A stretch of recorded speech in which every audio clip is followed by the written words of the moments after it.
L'association Parle avec elle présente Femmes sur la bande FM. Basta Project. Pour lutter contre la violence des genres.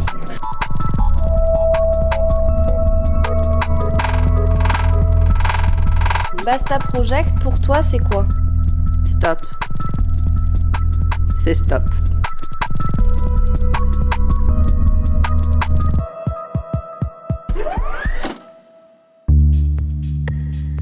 Dans cette émission spéciale du 25 novembre 2021, journée internationale de lutte contre les violences faites aux femmes, vous retrouverez des micro-trottoirs, des interviews, ainsi que Trauma Traumal, la conférence passionnante de Noélie Larchet autour du traumatisme et organisée par l'association Parle avec elle. Je me présente vite, mais bonjour, moi c'est Amaury, je suis de l'association Parle avec elle. Et du coup on est en partenariat avec le Social Truck et on présente un peu du coup les objectifs de l'association. Du coup dans l'association on fait de l'accompagnement administratif pour les habitants et habitantes et on fait aussi de l'animation de quartier. Du coup on organise la Nuit des Contes qui est la semaine prochaine le 4 décembre et on organise aussi le marché des créatrices. Voilà, donc c'est vraiment les deux gros projets de l'association. Et ça s'adresse surtout aux femmes parce que c'est ça, surtout, Parle avec elles. Donc c'est aussi un espace de parole et d'écoute pour les femmes. C'est vrai que c'est l'objectif principal. Et on a créé un petit outil de sensibilisation pour sensibiliser aux cyberviolences, au cybersexisme et au cyberharcèlement. Donc c'est un petit atelier qui se compose de 3 étapes. La première, c'est on a des petites étiquettes avec les différents réseaux sociaux, donc TikTok, Snapchat, WhatsApp, Facebook, Instagram. Donc dans un premier temps, on va demander aux gens quels réseaux sociaux ils utilisent le plus et de les hiérarchiser jusqu'au moins. Et ensuite, on va les interroger sur leur utilisation de ces réseaux sociaux qu'ils ont hiérarchisés, nous expliquer de quelle manière ils l'utilisent. Par exemple, il y en a qui vont utiliser les réseaux sociaux pour faire des rencontres, pour s'occuper, pour le travail, pour s'informer, pour partager et pour communiquer. Et dans un dernier temps, on va leur demander de lister les points positifs et négatifs. Et de là, on va leur demander s'ils sont plus ou moins sensibilisés au cyberharcèlement. Et en fonction de ça, du coup, on essaye d'entamer un certain débat, un dialogue autour de tout ça, parler de tout ça. Voilà.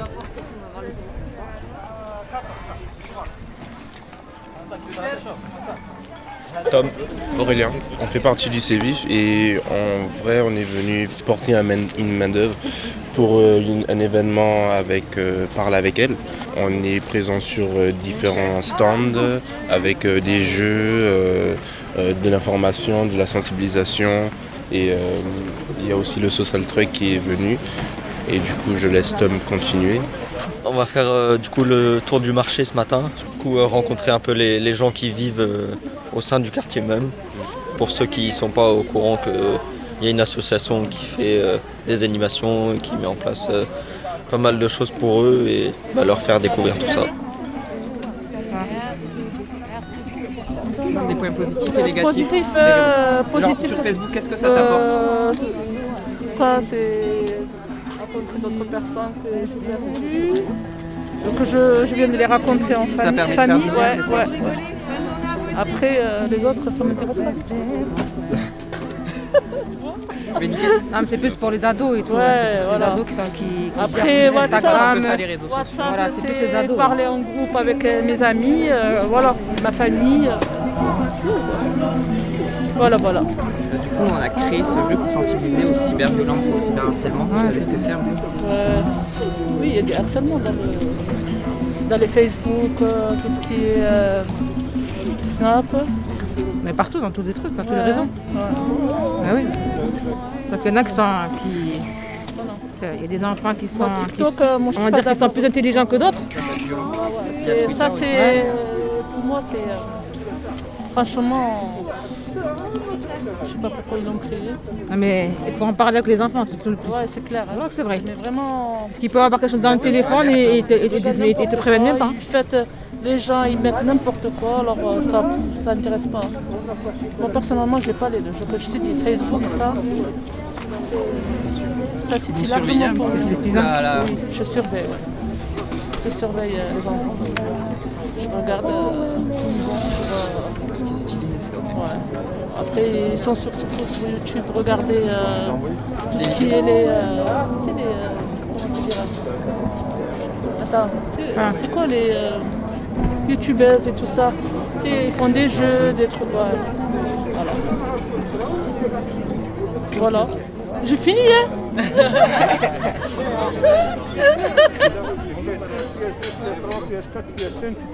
Du coup, aujourd'hui, c'est la journée de lutte contre les violences faites aux femmes. Donc l'association Parler avec elle est venue représenter un petit peu l'association sur le marché de la Reinerie.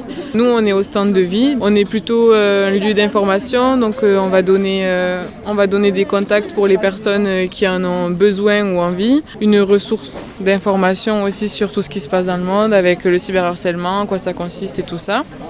Et ensuite, sur le marché, du coup, il y a un jeu qui déambule, recenser un petit peu les réseaux sociaux les plus utilisés et les moins utilisés, avec les risques liés aux réseaux sociaux. Cet après-midi, du coup, il y a une conférence gesticulée sur les traumatismes, donc animée par Noélie Larcher.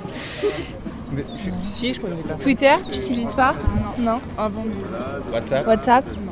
J'ai mes enfants qui utilisent le TikTok, mais sur mon téléphone, mais moi, le TikTok, comment les ça là. Mais moi, vous connaissez pas? Si, je connais, mais c'est eux qui installent dans mon téléphone, du coup, c'est eux qui jouent. Mais moi, du coup, je vais juste sur les Facebook et WhatsApp, c'est tout. Et du coup, maintenant, on va évaluer votre utilisation. Vous en faites quoi de ces réseaux? De quelle façon vous les utilisez? Facebook, par exemple, c'est plus pour vous occuper, faire des nouvelles de chez nous. Ouais. Communiquer avec vos amis?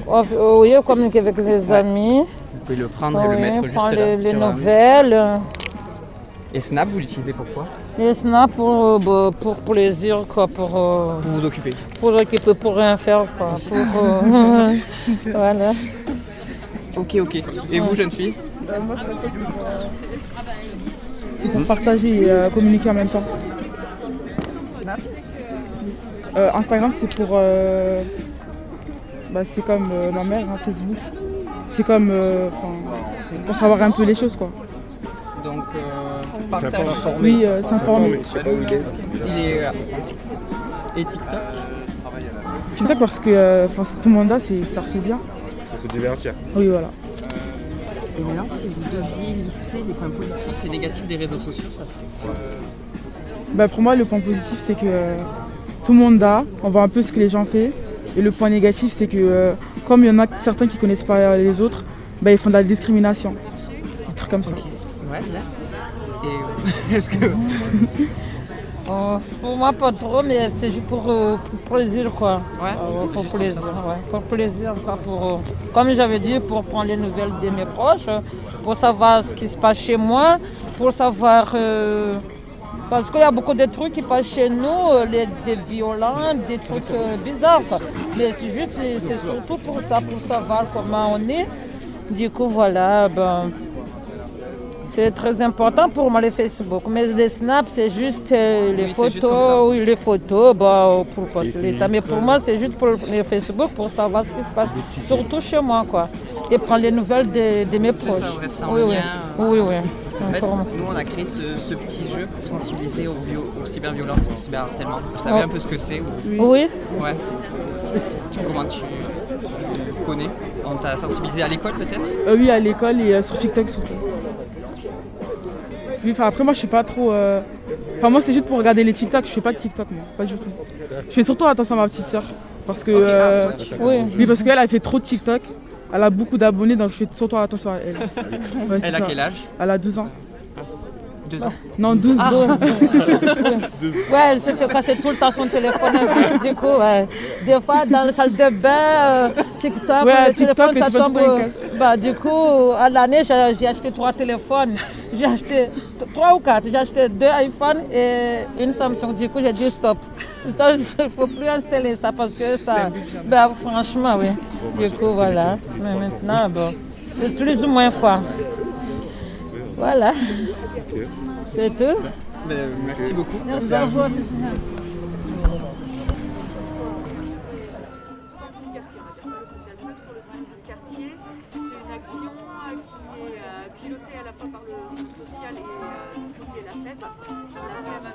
Association pour la Fondation étudiante en ville. Et du coup, la FEF, c'est une association qui travaille beaucoup sur l'engagement étudiant. L'idée, c'est de trouver des étudiants et étudiantes qui vont accompagner des enfants 2 heures par semaine dans leur scolarité. Ça peut être de l'aide aux devoirs, faire des jeux, aller au musée, principalement quand même sur de l'aide aux devoirs et de l'accompagnement méthodologique pour que les enfants puissent se débrouiller par eux-mêmes. Et du coup, de là est né plein d'autres actions. On intervient dans les collèges sur les temps du midi. Nous, avec le Social Truck, on a notre petit camion pour faire de l'animation de rue. Et là, on est à la Rainerie. Et à la Rainerie, il y a les colocations solidaires qui sont au Varèse, là, à 200 mètres. Et du coup, c'est des loyers très modérés pour les étudiants et étudiantes, en contrepartie, qui fassent des actions sur le quartier. En gros, voilà. Ils sont colocataires, c'est-à-dire ils logent chez quelqu'un, chez l'habitant, ou ils sont entre eux Précisément, je ne sais plus, mais il y a environ 33 appartements. Et du coup, ils sont 3 par appartement. Et du coup, c'est c'est géré par le Crous. Il faut avoir le statut étudiant pour pouvoir faire partie de ces colocations-là. Il y a quelques volontaires en service civique qui sont là pour animer un peu les temps sur les colocations. Pour organiser un petit peu, aiguiller un peu les étudiants et étudiantes, accompagner, enfin bref. Et sinon, on peut être volontaire en service civique et être au CAPS, aux colocations. Ça c'est possible, que ce soit même dans une autre association, même un service civique dans une autre association, c'est possible aussi, quoi. Et là, vous êtes sur la journée de lutte contre les violences faites aux femmes. Hein. Et j'ai vu qu'il y avait tout un programme, On essaye de donner un peu des infos. En fonction des thèmes, là aujourd'hui c'est une journée spécifique, donc on a préparé des animations sur le thème. Et par exemple, vous pouvez me dire quel genre d'animation ? Et bien du coup il y a des petits jeux avec la pyramide des violences faites aux femmes, et du coup avec des petits textes, et l'idée c'est on va s'avancer, il y a différents items, il y a agissement sexiste, outrage sexiste, injure publique sexiste, harcèlement sexuel, agression sexuelle et viol, avec des petites définitions. Et du coup, l'idée, c'est les définitions, les lier aux mots, quoi. Aux mots, on a une banderole avec plein d'écriteaux qui ont été faits par un organisme qui s'appelle Nous Toutes. Et du coup, pour avoir un peu de visuel et sensibiliser. Et il y a l'association Parle avec elle qui a fait un jeu sur le cyberharcèlement. Eh bien du coup, bonjour. Est-ce qu'on peut vous demander quels réseaux sociaux vous utilisez le plus ? Ça, Facebook, vous classerez en premier. Quels sont les réseaux que vous utilisez du plus au moins ? WhatsApp, Instagram. Snap. Par exemple, Twitter, vous l'utilisez plutôt pour quoi ? Pour partager du contenu ? Quand je m'ennuie un peu pour regarder les photos, voilà, c'est pour moi. S'occuper. Un positif et négatif des réseaux sociaux, ça serait quoi ? Quand je m'ennuie, je suis trop. Au lieu de faire autre chose, je suis plus sur mon téléphone. Voir un peu la famille qui sont loin. Pour moi, je suis en communiquer, Belgique. faire lien. Voilà, c'est se tenir informé aussi. Se tenir informé, ok. C'est ça. Et des points négatifs, vous en voyez ? À part addiction. On est déconnecté autour des personnes qui sont autour de nous. On passe moins de temps avec les gens qui sont avec nous que... moi, vu que je suis maman aussi, j'essaie d'être moins sur mon téléphone. Et Oui, pour les enfants aussi, parce que ça les incite à vouloir utiliser le téléphone avec nous. Est-ce que vous savez ce qu'est le cyberharcèlement ? Non, cyberviolence. En fait, on a créé cet outil pour sensibiliser justement aux cyberviolences et au cyberharcèlement. Du coup, le cyberharcèlement, c'est un harcèlement, du coup, comment dire, Sur Internet, via les réseaux oui, c'est sociaux. ça. Je connais un peu Ça peut être sous plusieurs formes. Il y a les insultes, il y a le fait qu'on propage une rumeur sur vous qui est fausse, le fait qu'on diffuse des photos à votre insu qui ont été prises alors que vous n'étiez pas d'accord. Et voilà, c'est toutes ces formes-là auxquelles on ne s'en rend pas forcément compte, mais ça existe énormément sur les réseaux sociaux, sur les plus jeunes notamment. À savoir, du coup, c'est 20% des 8-18 qui sont touchés par le cyberharcèlement, c'est énorme. Et plus précisément, du coup, 25% des lycéens, 21% des collégiens et 14% des primaires. Merci. Merci à vous. Merci à vous. pour votre temps. Ok, Ouais. bon courage. Mais merci. Bon courage, c'est bien ce que vous faites.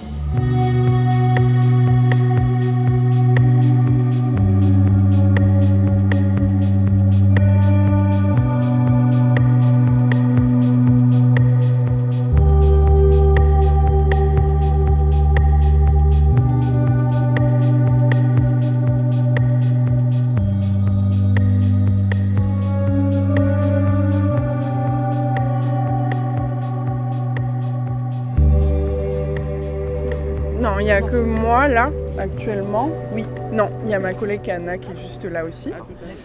Et donc là, on a le stand de vie où on fait de la sensibilisation, tout ce qui est cyberharcèlement, sexisme. Donc on a mis des petites notions là. Mais du coup, on a Bad Buzz. Bad Buzz, c'est le fait de devenir célèbre pour des raisons, des mauvaises raisons. On va dire ça, ça arrive assez souvent. Le male gaze, c'est dans les médias. Le fait de représenter les femmes toujours sous le regard d'un homme hétérosexuel. Stalker quelqu'un, c'est l'espionner. Donc on l'utilise pour les réseaux sociaux, mais bon, on l'utilise aussi pour la vraie vie, mais c'est vraiment lié aux réseaux sociaux. Donc c'est vraiment regarder tous les réseaux sociaux d'une personne, espionner ses moindres faits et gestes. Le slut-shaming, c'est le fait d'humilier une femme par rapport à son activité sexuelle ou non, d'ailleurs. Le revenge porn, c'est le fait de diffuser des médias à caractère pornographique d'une personne pour se venger d'elle, donc sans son consentement, évidemment. Et le happy slapping, c'est le fait de, quand il y a une agression ou une bagarre dehors, au lieu de s'inquiéter, d'intervenir, les personnes vont plutôt filmer et le diffuser sur les réseaux sociaux pour se divertir. Voilà. Alors moi je suis là parce que je passe un diplôme de PPGEPS, c'est un brevet d'éducation de la jeunesse et des sports. Et c'est option animation sociale. Et du coup on est amené à faire des cours, à faire des événements. Souvent on fait des événements dans le social. Enfin c'est pas nous qui les faisons vraiment, mais on est accompagnateurs. Enfin on vient aider, par exemple comme pour ça aujourd'hui. On est venu, même eux ils savaient pas qu'on allait venir les aider dans ça en gros. Et du coup c'est bien, ça nous fait de l'expérience, comme ça au moins on a de l'expérience sur le terrain en gros, parce que si on fait nos cours, on commence à avoir par exemple nos cours dans le social et puis qu'on n'a jamais vu comment ça se passe sur le terrain, c'est vrai que c'est plus compliqué, mais là c'est bien d'avoir des événements souvent régulièrement, ça met plus à l'aise en fait, et ça, comment dire, ça t'as un peu un reflet du métier que tu peux faire après en fonction de ça. Et voilà, moi ça me plaît, ça va. Et vous connaissiez parler avec elle avant ? Non, pourtant j'habite pas loin, mais j'ai jamais entendu ça. Je pensais pas que c'était... Mais c'est bien, je vais en parler à des femmes que je connais, je pense que ça a intéressé. Mais c'est des bonnes choses à faire. Enfin, il y a des gens qui te demandent ça et qui savent même pas que ça existe en fait. Et voilà. Merci beaucoup. Merci de Aujourd'hui, 25 novembre, et c'est la journée des luttes contre les violences faites aux femmes, aussi contre le cyberharcèlement, les cyberviolences et le cybersexisme. Donc voilà, l'idée c'est d'amener les choses, de parler de choses qui sont pas drôles, mais il faut quand même en parler et trouver des moyens un peu ludiques. Ce qui m'amuse beaucoup, c'est le TikTok. TikTok. Et après Instagram. Après il y a WhatsApp. WhatsApp, on va faire WhatsApp et après. Non, Snapchat et après WhatsApp. Et Twitter? Je l'ai pas. Tout ça c'est pour les jeunes. Moi j'utilise tout ça. Et vous, madame, vous n'utilisez pas de réseaux sociaux? Si. Instagram, Facebook, Instagram, WhatsApp. Non, Zoom, on a utilisé juste pendant le confinement. Ok. Donc du coup, maintenant, ce qu'on va vous demander, c'est de nous classer sur le tableau. Pourquoi vous utilisez cette application? Est-ce que c'est pour vous informer? Est-ce que c'est parce que pour passer le temps quand vous vous ennuyez? Pour communiquer avec vos amis? Pour le travail, etc. Donc, par exemple, vous, TikTok, c'est pour quel... Moi, pour m'amuser et aussi pour le travail. Parce que j'ai fait des gâteaux et tout ça, je l'ai publié. D'accord. Entre m'occuper et pour le travail. Ouais. Et Snapchat pour les amis, tout ça. Snapchat et WhatsApp, pareil. Communiquer avec vos amis, la famille, etc. Parfait. Et vous? Pareil. Ok. Et maintenant, si vous deviez lister des points positifs des réseaux sociaux. Donc j'imagine que pour vous, il y en a pas mal au niveau du travail et de la communication. Oui, il y a des retours, il y a des plus, des moins. Vous voyez, il y a des gens qui commentent des commentaires positifs, il y a des négatifs aussi. Il y a aussi pareil. des négatifs. Sur toutes les réseaux en fait, sur Snapchat, Instagram, Facebook. Bon, pour les points positifs, je vois l'actualité. Ça vous permet de vous informer. Ouais, tout ce qui me concerne, c'est-à-dire soit la cuisine, soit la mode, soit les infos, de tout ce que j'ai besoin. Et ça, c'est pour les points positifs. Et aussi, ça m'approche les loin. Par exemple, c'est ma famille, je parle avec ma famille de loin. Pour les points négatifs, il y a des gens qui sont négatifs, il y a des gens qui donnent des commentaires négatifs. Des fois, on voit des trucs qu'on n'aime pas voir. Même aussi, il y a des fois des photos qu'on n'aime pas voir, par exemple, soit des accidents, bien quelque chose de moins de 18 ans, vous voyez. En fait, on a créé ce petit jeu. C'est un outil de sensibilisation aux cyberviolences, au cyberharcèlement. Vous savez un peu ce que c'est? Oui, j'ai entendu pas mal de fois sur la violence aussi. Et aussi la violence verbale, il y a la violence physique aussi. Ouais, c'est ça. Oui, j'ai entendu pas mal de choses ça. Et du coup, il faut savoir que ces violences, elles sont aussi sur les réseaux sociaux et c'est pour ça qu'on sensibilise. En fait, pour le harcèlement, on a entendu beaucoup. Il y a des gens qui parlent dans notre entourage ou bien même sur les réseaux sociaux, on l'entend beaucoup. Vous faites attention par rapport à vos enfants, par rapport à ça, qu'est-ce qu'ils regardent, qui s'abonnent, etc. Moi, perso, mes enfants, ils ont 4 ou 5 ans, ils n'ont pas l'habitude, ils n'utilisent pas les réseaux sociaux. Par contre, moi, quand je suis sur l'Instagram, bien quelque chose comme ça, quand je vois les stories et tout ça, ils sont à côté de moi. Des fois, quand j'entends un truc avec des gros mots, par exemple, entre guillemets, j'enlève la story, je continue pas de la regarder. Sur l'internet, je peux bloquer des sites. Ouais, c'est ça, je peux le faire. Ça, c'est un point positif pour moi. Je peux lui expliquer. Mais lui, avec le temps, il va comprendre. Et après, à un certain âge, il va comprendre ce qu'on a dit. J'aimerais bien on ne peut pas contrôler nos enfants, surtout à l'âge de l'adolescence. Et si jamais du coup il y a des numéros d'urgence par rapport au cyberharcèlement et tout ça, je ne sais pas si vous connaissez. Non. C'est le 3018, il y a aussi Stop Cybersexisme, donc c'est un site internet. Oui. Et le 3919 pour les violences faites aux femmes. Ça, j'ai entendu pas mal de ça, parce qu'au niveau de confinement et tout ça, on a entendu beaucoup. À la télé. Oui, à la télé, oui. Association, parler avec elle. Parler avec elle. D'accord, je vais les taper maintenant comme ça, parce que j'ai une petite mémoire. Et sur Facebook aussi. Parfait.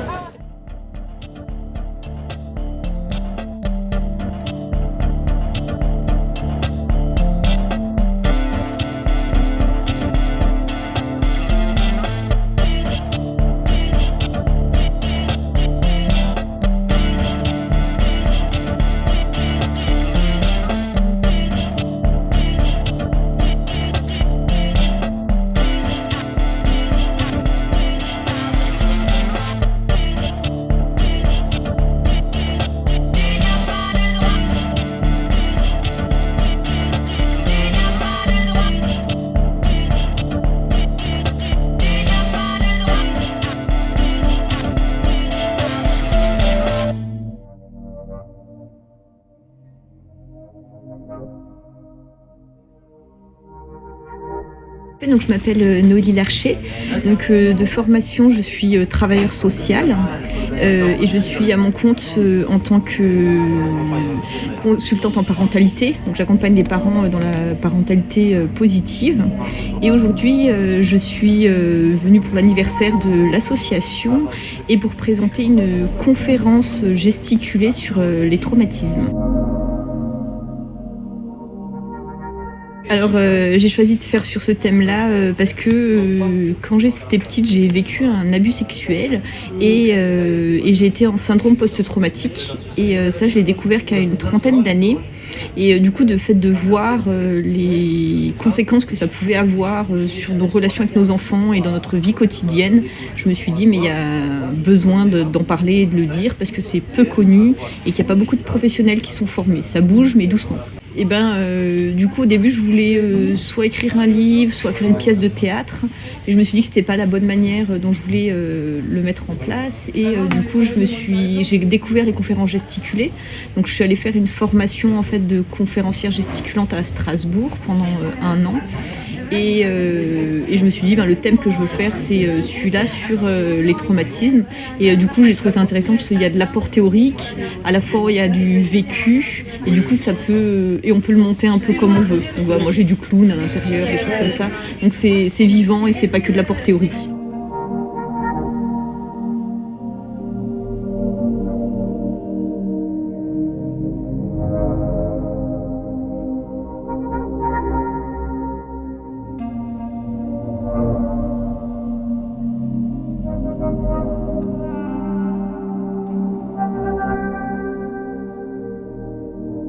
Alors, tout le monde peut vivre des traumatismes. C'est vrai que sur les traumatismes sexuels, c'est souvent quand même plus les femmes, et notamment les enfants, qui peuvent être touchés sur ce domaine-là. Si on n'est pas sensibilisé, en fait, on ne sait pas l'influence que ça peut avoir sur le cerveau, sur notre capacité à être en lien avec nos enfants, et on peut percevoir la violence comme quelque chose de tout à fait naturel, en fait, et ne même plus la percevoir dans le couple ou dans notre vie quotidienne. Et du coup, je me suis dit, mais il faut en parler. Et parfois, les hommes qui peuvent commettre certaines choses peuvent même pas ne se rendre compte d'une certaine... que c'est devenu une habitude dans ce qu'ils ont vécu, et qu'il y a besoin de démystifier les choses et de parler de cette violence, parce qu'en fait, quand on en parle, on se rend compte que énormément de personnes la vivent, que ce soit les mamans qu'on croise à l'école, que ce soit un petit enfant, que ce soit... Et du coup, quand on ose s'ouvrir et parler, on se rend compte que c'est pas quelque chose de banal. Non, c'est quelque chose plutôt de banal, quoi. Le 3018, comme chacun sait, c'est le numéro pour se plaindre du cyberharcèlement. Sur le 3018, il donne des solutions concrètes, précises et rapides. Alors, je suis une formation d'art thérapeute actuellement, et je fais aussi du théâtre. Je découvre combien, par le biais du théâtre, par le biais de l'expression, on peut vraiment mettre plein de choses en exergue, en fait. Et du coup, c'est pour ça que dans la conférence, j'ai des moments où je lis des textes que j'ai écrits, des moments où je suis en clown, parce que je trouve que c'est vivant et ça touche vraiment les gens dans leur vécu, ça fait du lien. Et à la fois, j'ai un faux cerveau qui illustre un peu qu'est-ce qui se passe dans le cerveau, des choses comme ça. Et ça, c'est aussi quelque chose que j'ai beaucoup aimé, faire des recherches scientifiques, me rendre compte de quelle influence, voilà, qu'est-ce qui se passe en fait dans un cerveau quand il y a un abus sexuel, et puis quelles conséquences ça a après, et découvrir qu'en fait tout s'imprègne en fait dans le cerveau. J'ai 3 enfants, et dont une grande qui a 12 ans et un garçon qui a 10 ans. Donc effectivement, ça me questionne en me disant, mais est-ce qu'on doit les laisser... comment les accompagner au mieux avec l'utilisation d'Internet, qu'à la fois on ne peut pas complètement les priver de tout, parce que ça fait partie en fait de leur société actuelle, mais comment les sensibiliser au mieux sans non plus être dans quelque chose où on leur fait trop peur de qu'est-ce que c'est, mais que effectivement c'est important de faire de la sensibilisation, de parler, d'avoir du dialogue avec les jeunes, et à la fois soit aussi comprendre comment ça fonctionne et qu'est-ce qu'on peut mettre en place. Je pense qu'effectivement c'est un traumatisme particulier parce que c'est à travers des écrans et c'est pas fait en direct. Et je pense que les effets sont d'autant plus invisibles en fait. Et du coup, c'est vrai que quand c'est quelque chose qui est pas palpable, pas dans le concret, c'est compliqué d'aller en parler et de mettre des mots dessus et de comprendre les mécanismes qui se mettent en place à travers le cyberharcèlement. J'ai écrit un livre aussi qui s'appelle « Maman et sa bulle invisible », qui est un livre en 2 parties, avec une partie où c'est la maman qui raconte son syndrome post-traumatique et comment elle le vit, et comment elle vit notamment sa relation avec ses enfants. Et dans l'autre partie du livre, c'est la vision de sa fille, qui a 10 ans, et qui raconte comment elle voit le syndrome post-traumatique de sa maman, et comment elle voit la difficulté d'être en lien avec cette maman. Et il y a une petite Luciole qui fait un peu le rôle du thérapeute, qui aide à faire le lien entre la maman et la petite fille, et qui permet la résilience.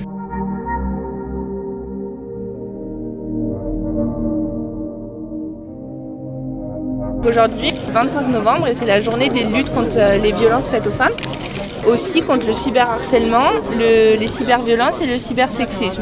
Donc voilà, l'idée c'est d'amener les choses, de parler de choses qui sont pas drôles, mais il faut quand même en parler et trouver des moyens un peu ludiques. Émission spéciale, des micro-trottoirs, des interviews, ainsi que Trauma Traumal, la conférence passionnante de Noélie Larchet autour du traumatisme, et organisée par l'association Parle avec elle.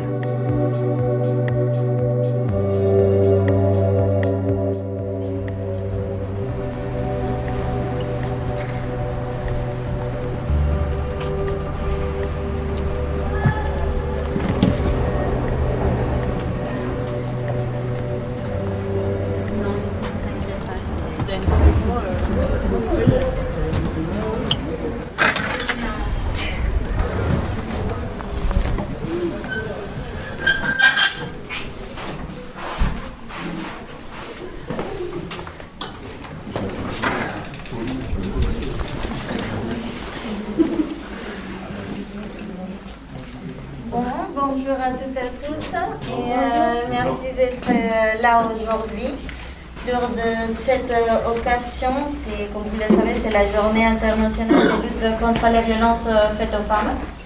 Alors ce matin, on a eu une petite animation au stand de quartier avec la FEF, le Centre social de la Rainerie, où on a parlé et on a sensibilisé autour du sujet des cyberviolences sexistes et cyberviolences conjugales. Et pour cet après-midi, on est ravis d'avoir la présence de Noélie Lachère, n'est-ce pas, qui va présenter une conférence gesticulée et sur les sujets des traumatismes. Donc merci beaucoup Noélie d'être là et merci à vous aussi d'être là.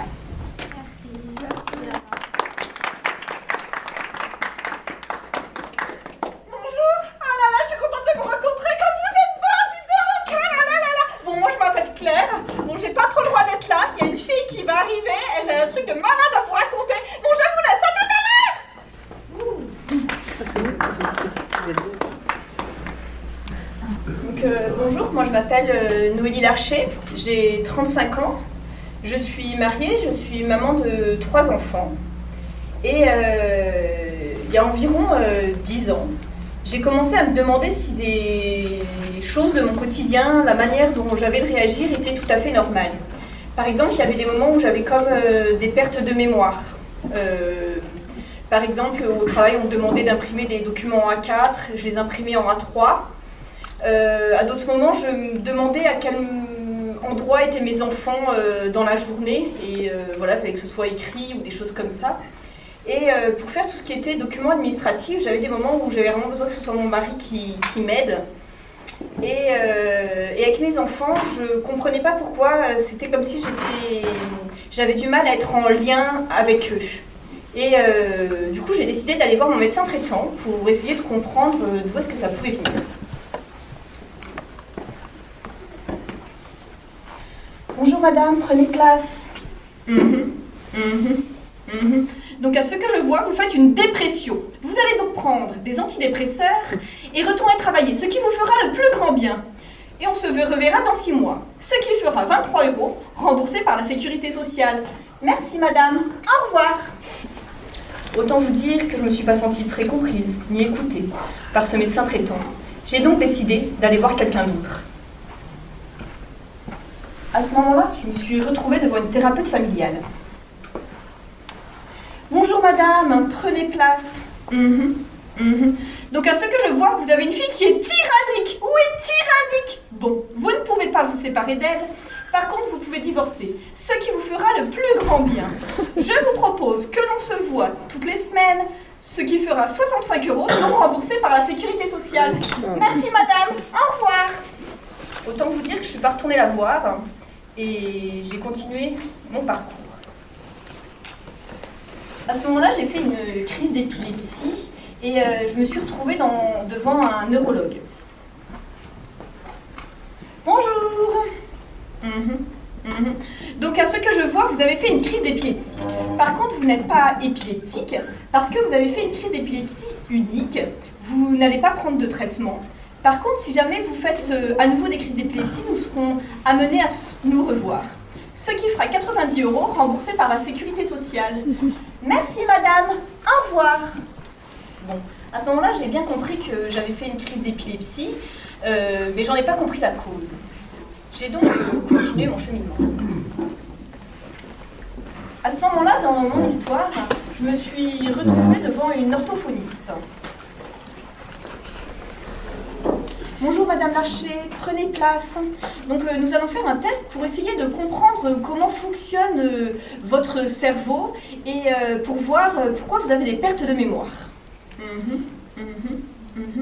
Donc à ce que je vois, vous avez ce qu'on appelle un trouble de l'attention. Donc ça veut dire qu'il y a des moments où vous arrivez à être concentré et à d'autres moments où vous avez un taux de concentration qui est plus compliqué que d'autres personnes.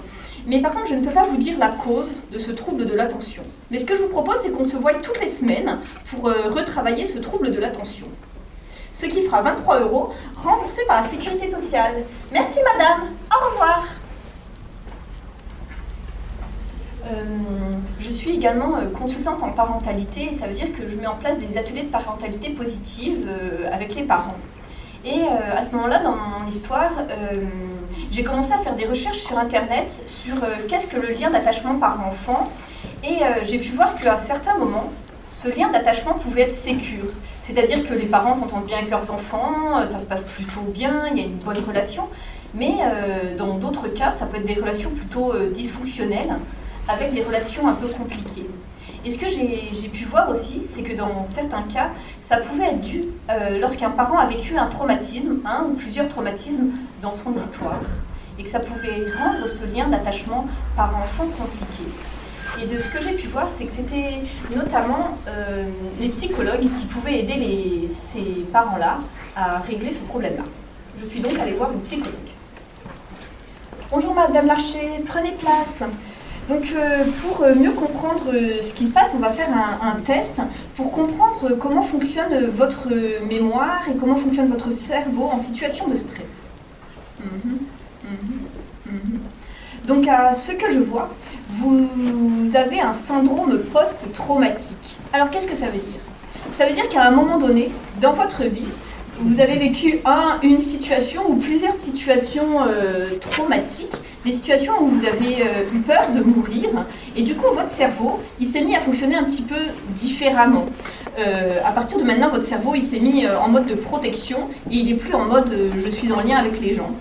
Et tout ce que vous avez décrit tout à l'heure, les pertes de mémoire, la difficulté à être en lien avec votre entourage, le fait de se perdre dans l'espace, tout ceci sont des symptômes du syndrome post-traumatique.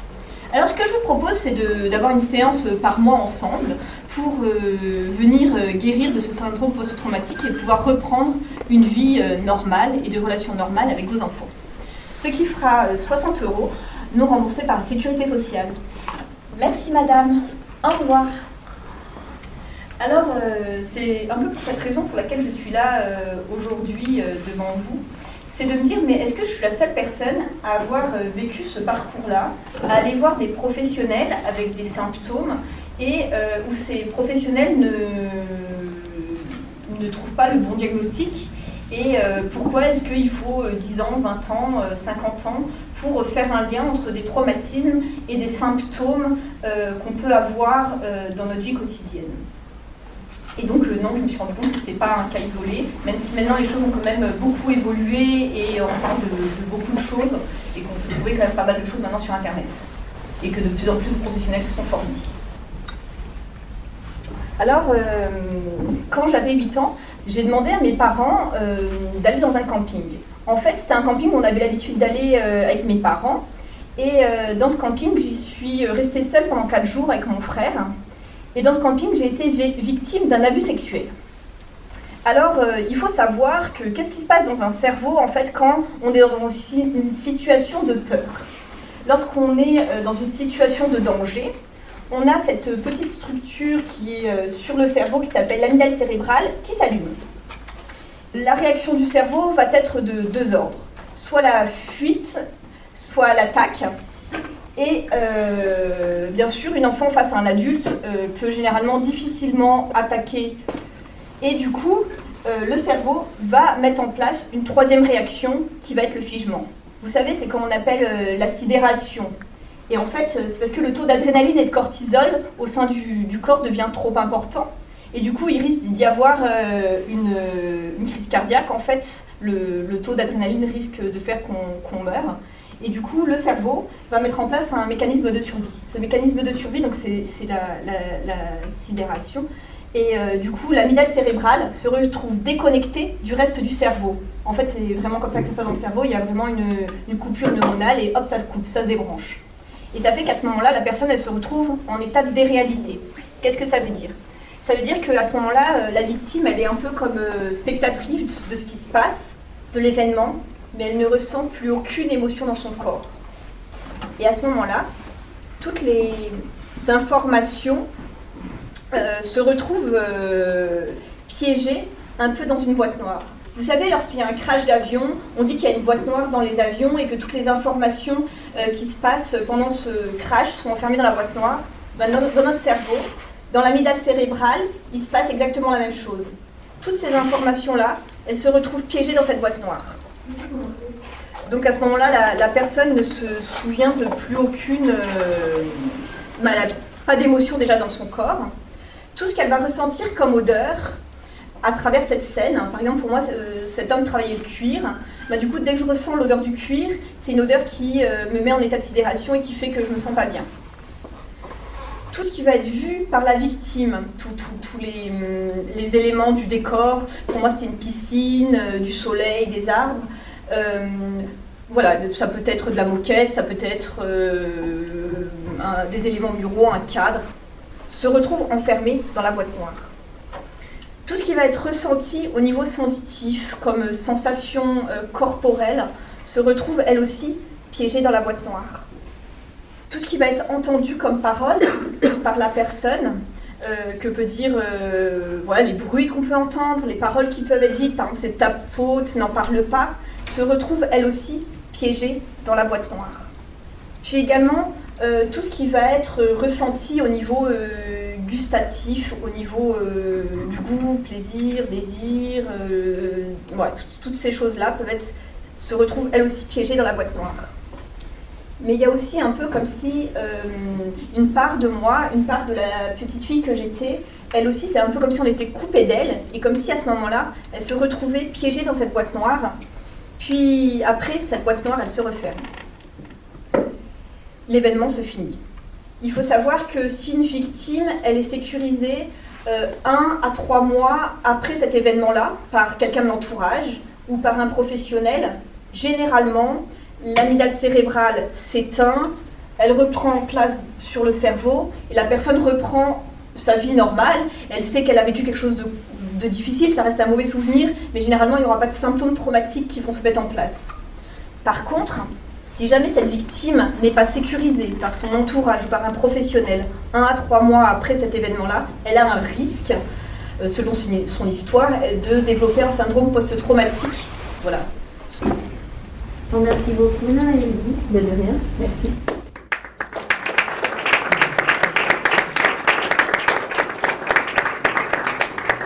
Et si vous voulez, on va finir la journée de nouveau à la Ludo, à la bibliothèque. Et merci à l'agence intercalaire de nous avoir prêté cet endroit et à vous pour la participation aussi. Merci.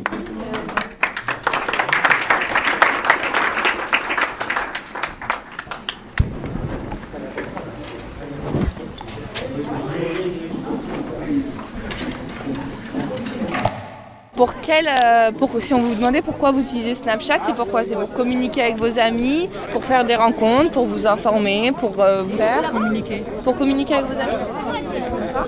Et vous, Facebook, c'est pourquoi? Pour vous informer sur la communauté. Ouais. La petite, vous utilisez TikTok, c'est ça? Ouais. Pourquoi? Pour t'amuser, pour le travail? Non?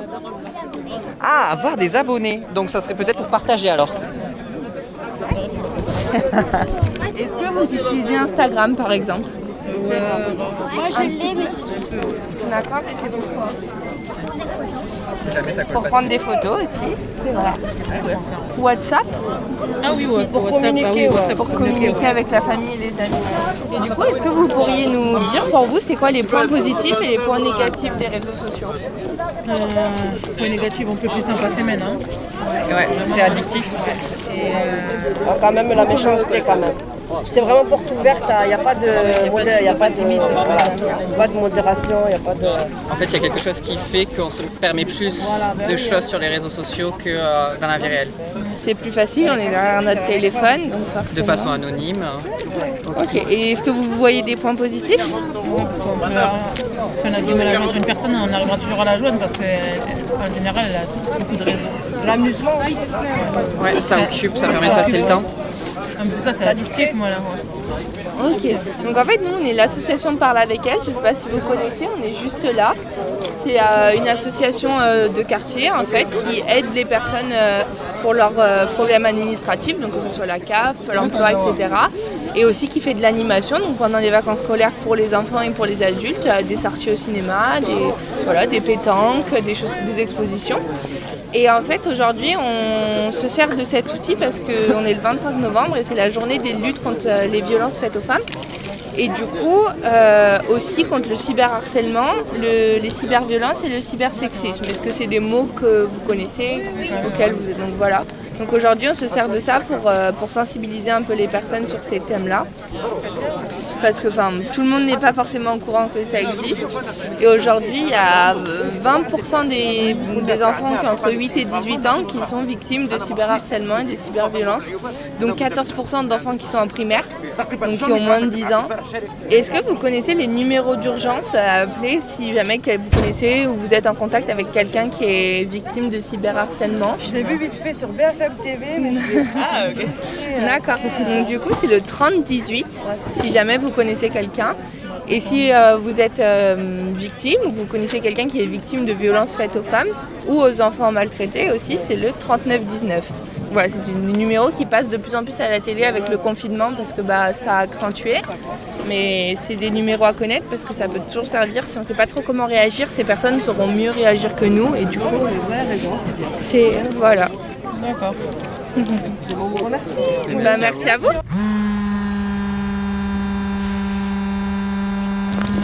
« 30-18, bonjour. Je suis maman d'un garçon de 13 ans qui a fait une bêtise hier. Elle a pris des photos de moi à mon insu et elle essaye de les divulguer contre 200 €. Est-ce qu'elle a diffusé quelque chose ou pas pour l'instant à vos contacts, par exemple? À des personnes? D'accord. Je m'appelle Amaury, j'ai 22 ans et je suis en service civique au sein de l'association Parle avec elle. Et le 25 novembre, nous avons fêté l'anniversaire de l'association qui fêtait ses 11 ans, 10 plus 1. Durant la matinée, sur le stand de vie qui se trouve place à Bâle et qui était en même temps du coup que le marché. Et nous avons été mobilisés pour faire de la sensibilisation autour des cyberviolences, du cybersexisme. Et du coup, nous avions un outil de sensibilisation. Donc c'est un petit jeu. Et nous avons fait le tour du marché, nous avons abordé quelques habitants qui ont participé au jeu, qui nous ont appris pas mal de trucs du coup sur les différents réseaux qu'ils utilisaient, la façon dont ils les utilisaient, et on les a plus ou moins du coup sensibilisés au cyberharcèlement parce qu'ils étaient plus ou moins déjà informés. Et l'après-midi, on a assisté du coup à partir de 15h à une conférence gesticulée présentée par Noélie Larcher qui s'appelait Trauma trop mal. Et à la fin, du coup, il y a eu un temps de parole. Et ce temps de parole était assez, cette conférence était très accessible. Et je pense que ça a réveillé en chacun de nous quelque chose. On a fait « Ah ouais, ok ». Et du coup, à la fin, c'est vrai qu'il y a eu pendant le moment de parole, il y a eu un long moment de blanc.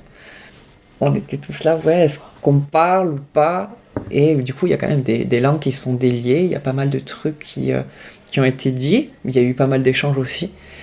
Ça a permis C'était un beau moment de parole. C'était les 11 ans de l'association Parle avec elle. C'était ultra cool, super bonne ambiance. Ouais, voilà. Donc il y a eu plein de gâteaux, plein de macarons, du thé, des choses, je sais pas s'il faut dire ça. On s'est régalé, vraiment.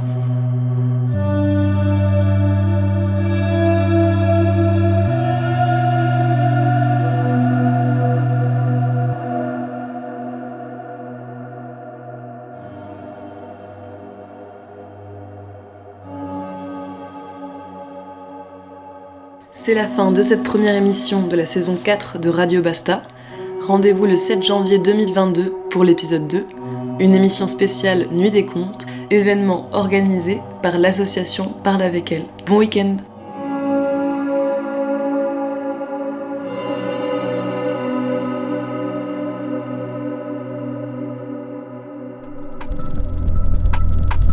C'était Femmes sur la bande FM. Basta Project pour moi c'était... En fait je le voyais surtout du côté de la femme et de l'égalité de la femme vers les hommes plus que le contraire. Et c'est vraiment une fois sur le terrain et avec les discussions qu'on a eues avec les membres de l'équipe des différents pays que je me suis dit en fait le genre il faut aussi le questionner sur le masculin et pas que sur le féminin et l'égalité homme-femme. Basta Project.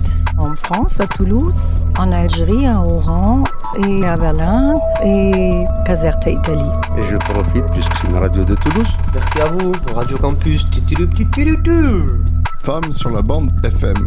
Basta Project, Coproduction Parle avec elle et Radio Campus.